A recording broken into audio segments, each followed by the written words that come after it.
Good morning everyone. Yesterday we have done the physical components of computer. Today we will start the software and its type. So basically softwares are divided into two parts. First is the system software and another is the application software. System softwares are actually the essential softwares that are required for the proper functioning of your computer system. Right?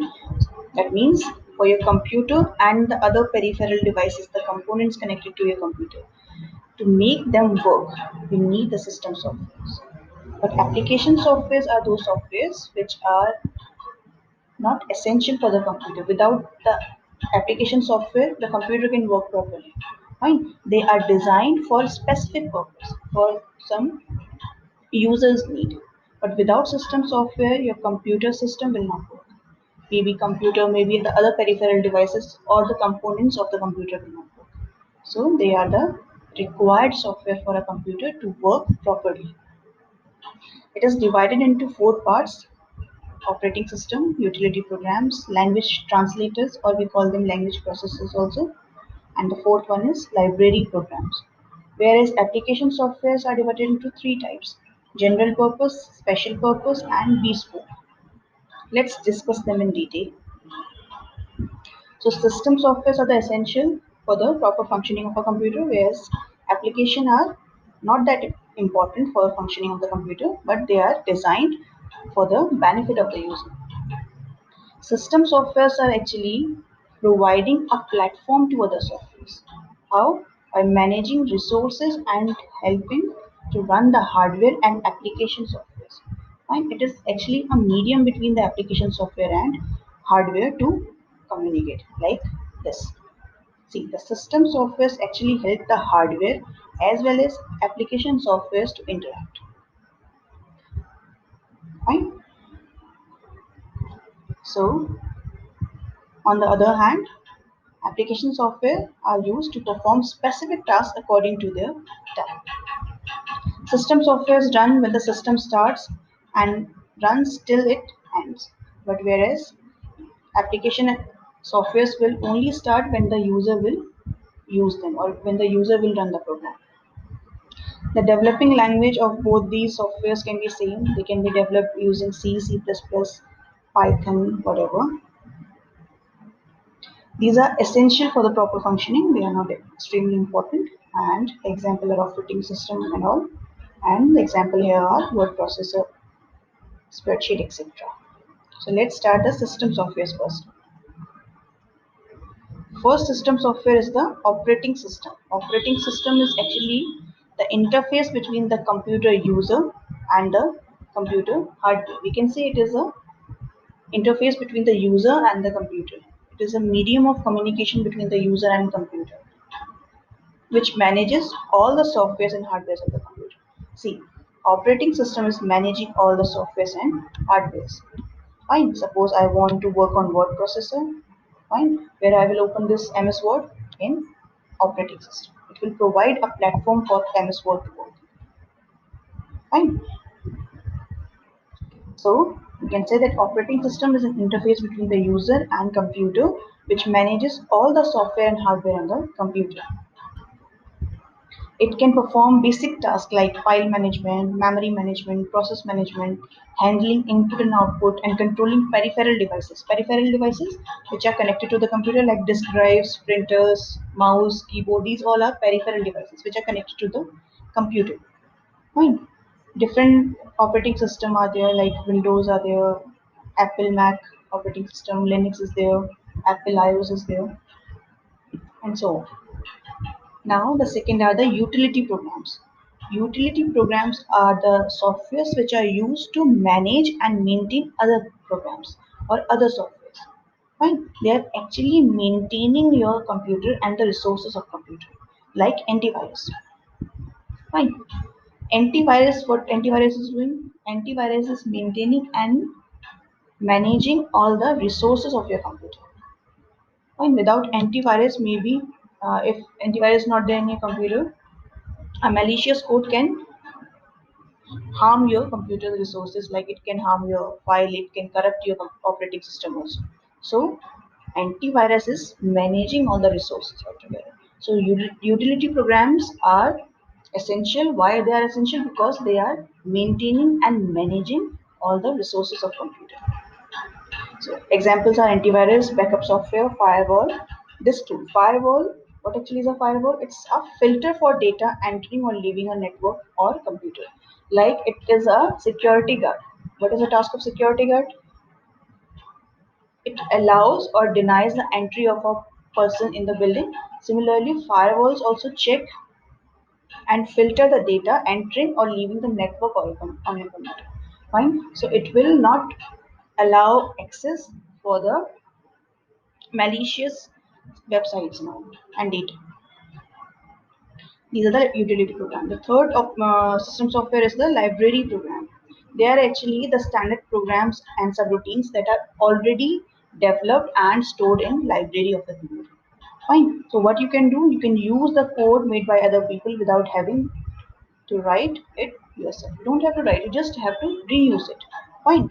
Instead of rewriting again and again, we are just using the already made code. Fine, you can use the same code again and again without having to rewrite it. For example, all the programs of Microsoft, basically they have a common interface. Why? Because they are using the library programs all over again. They are not writing the code again and again. So they look similar to one another. Fine. So library programs are already made programs which are stored in library and we can use it. And you people can also make library programs by customizing library program. You can custom make your custom library program by yourself. This you will learn in senior classes. Okay. So next is the language translator and processor. This we have discussed in 10th class also. So language processors are used to translate the high level language into the low level language. What is the high level language? The language of humans, we humans, the human readable code. It is the high level language, and the low level language is the binary code. See, we need to communicate with the computer. Computer can understand only binary language, and we don't understand binary language. So we need to translate our language into computer's language and computer's language to our language. So we need translators for that, and for that we have three types of translators. One is assembler, interpreter, and compiler, and they all combined are known as language processors. So what are language processors? These are the translators used to translate the high level language, which is called source code, into low level language, which is called object code, and vice versa. Right? So what actually is assembler? See, we'll not go in detail, but a small brief introduction of the generation of language. The first generation language was binary language, fine, which is in the form of 0 and 1. Second generation came, that was the assembly language, in which the instructions were given in the form of mnemonics. What actually are mnemonics? These are the symbolic code. Like for addition, I will write ADD. For subtraction, I will write SUB. We are writing symbolic codes to represent instructions. Fine. So second generation was the assembly language. But ADD, SUB, the computer will not understand this language also. Fine. So we need to translate these instructions in the form of machine language. So the translator used in second generation language was the assembler. Assembler is the translator for second generation language, which translate assembly language into machine language. Assembly language is in the form of mnemonics, or we call them symbolic codes. Fine. So assembler, it is what it is doing? It is translating mnemonics, means human readable, mostly three-letter symbols, into binary data that can be executed by the processor. Fine.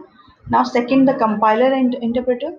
After the second generation language, the third generation came, the high level language, which includes C, C++, Python, Java, all these languages.